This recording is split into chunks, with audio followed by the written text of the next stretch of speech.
কথা না বোঝা মানুষের কাছে ব্যথা প্রকাশ করা মূল্যহীন।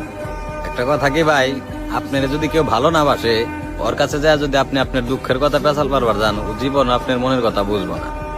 মানুষ তো মানুষের দুঃখ ভাই নিতে পারে না। আমার যদি একটা ব্যাপারে কষ্ট লাগে, আমার যত কাছের মানুষই হোক, ও তো কিন্তু আমার কষ্টটা নিতে পারবো না, ভাগ নিতে পারবো না। ও কি পারবো, আমার একটু শান্তি দিতে পারবো। কেমনে পারবো? মানে ও যদি আমার কথার অনুভূতিটা বুঝে, ওর একটু হলেও খারাপ লাগবো। আর খারাপ লাগবো বিদায়, বা ও ওই জিনিসটার এক ফুট হইলেও মানে বাদটা বুঝবো বিদায়, মানে ওর একটু খারাপ লাগতেছে, বা ও আমার অনুভূতিটা বুঝতেছে। কিন্তু যে ব্যক্তি আপনি আপনার কথার মানেই বুঝে না, হ্যাঁ মনে করেন যে আপনার যে মনের যে ব্যথাটা বা যে কোনো ব্যাপারে যে ব্যথাটা, ওটা কেমনে বুঝবো?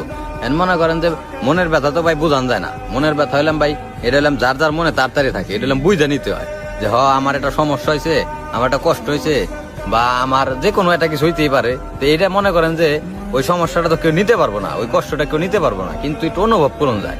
আর অনুভব সেই করতে পারবো যে আপনারা ভালোবাসে, যে আমার প্রিয় মানুষটার একটু কষ্ট লাগছে, আমি যাই ওর একটা সান্ত্বনা দিই, এটাই ভাই ভালোবাসা। তো আমাদের জীবনে আবার এরকম কিছু মানুষ আছে, দেখবেন যে মনে করেন যে যদি মনে করেন যে এই আপনি যে আপনি দুঃখের কথা কন, ও মনে করেন ওইটারে হাইসা খেলে নিয়ে প্লাস অন্য মানুষের কাছে মনে করেন যে টিটকারি করতেছে যে ওর তো এটা হয়ে গেছে, বুঝছেন? মানে ও আপনি যে ভালোবাসার কথাটি কইলেন, এটাও বুঝলো না। মানে ওই জিনিসটা কোন